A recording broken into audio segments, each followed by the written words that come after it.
Salut chers amis en Jésus-Christ et bienvenue au samedi de la 5e semaine du carême.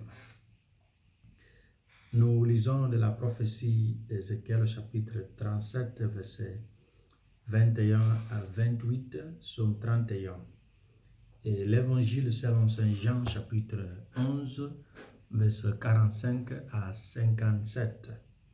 Autour du thème, la mort de Jésus ramène les exilés. Selon Timothy B. Tyson, en traduisant son nom, Timothée B. Tyson.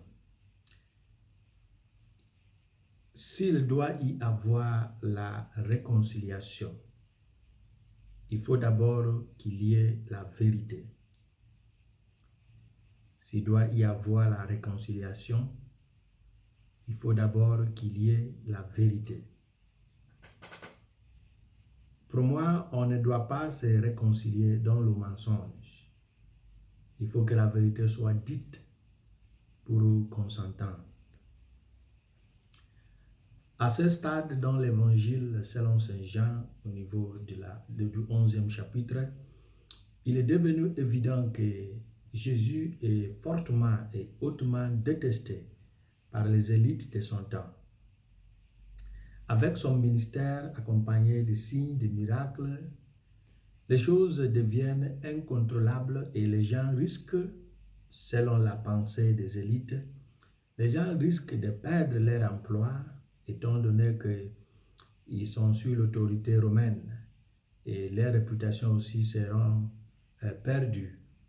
Et la seule solution est donc d'éliminer Jésus. La résurrection de Lazare, si vous voulez, était le point culminant de tout cela.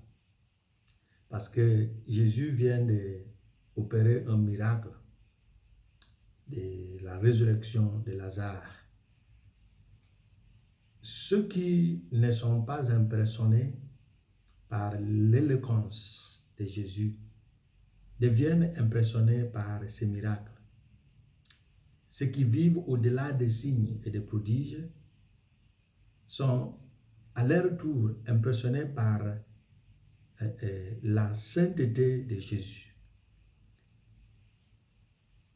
Il y a son éloquence qui attirait les gens. Pour d'autres, il s'agit de ses œuvres bonnes, ses miracles. Pour d'autres aussi, il s'agit d'un homme qui est saint.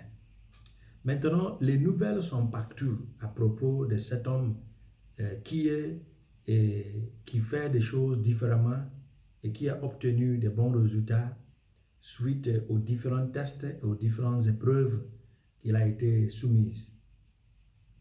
Et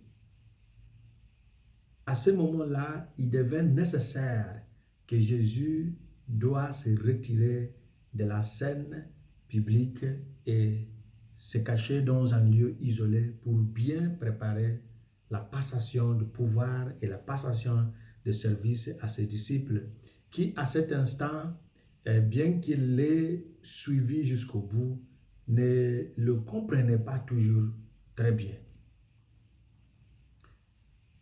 Et ce retrait pourrait nous apprendre, selon le livre de Qoheleth, qu'il y a le temps pour toutes choses.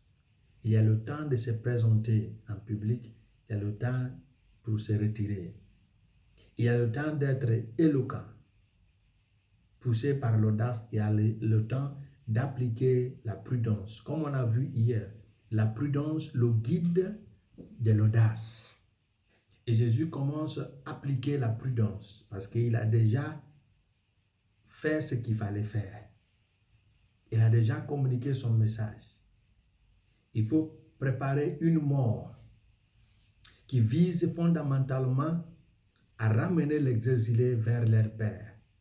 À partir de la déclaration prophétique de Caïphe, le grand prêtre, nous pouvons pleinement comprendre le sens de la première lecture tirée de la prophétie d'Ézéchiel. Caïphe disait, vous ne savez rien de tout. Vous ne comprenez pas qu'il vaut mieux pour vous qu'un seul homme meure pour le peuple que de voir la nation entière détruite. Et la lecture se poursuit en disant, il n'a pas dit cela de lui-même, mais étant grand prêtre cette année-là, il a prophétisé que Jésus allait mourir pour la nation.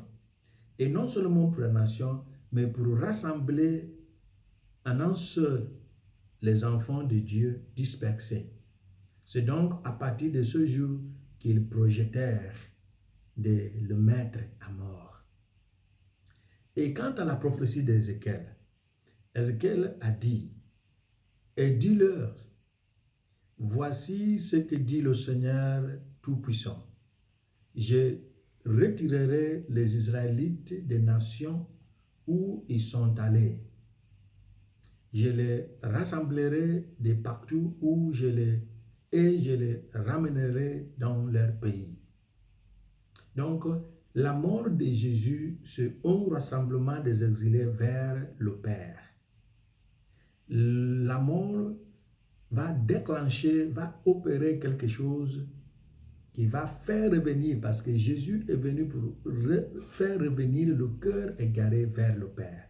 À ce stade, alors que Jésus a inauguré son royaume par son ministère public qui sera couronné par sa mort et sa résurrection, il devrait se retirer. Maintenant, comme il a tout fait, il a dit ce qu'il faut dire, il a prêché ce qu'il faut prêcher, il n'y a plus rien à prêcher. C'est maintenant ce qui bouillonne dans le cœur des gens qui commencent maintenant à parler. Il a dit ceci, il a fait ceci, il avait dit, il a fait dit, il a déjà communiqué ce qu'il fallait. Donc les gens cherchaient à l'accuser parce qu'il a déjà déposé quelque chose. Il avait opéré quelque chose. Donc il n'a plus besoin de faire d'autres choses. C'est le moment de se préparer pour qu'une autre chose ne le détourne pas du chemin vers le salut de l'humanité. Par cette mort de Jésus, la mort d'un juste pour les injustes, Dieu va introduire les rachetés dans la famille où le roi David sera l'image du leadership qui va définir la bergerie. Et c'est pourquoi Jean Calvin nous dit, nul n'est exclu de l'invocation de Dieu. La porte du salut est ouverte à tous les hommes, et rien d'autre ne nous empêche d'y entrer si ce n'est notre incrédulité. Par la mort et la résurrection de Jésus, la porte a été laissée ouverte.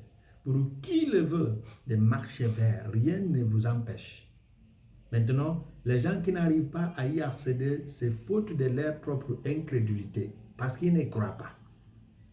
Jésus nous a redonné la capacité de penser, de vouloir lui plaire et de lui demander de nous assister. Ce n'est pas dire que nous allons le faire par nos propres forces ou bien en comptant par notre propre, mais ce premier stade, ça veut dire de croire. Tous, nous avons reçu la capacité de dire « je crois ». Et maintenant, aide mon incroyance.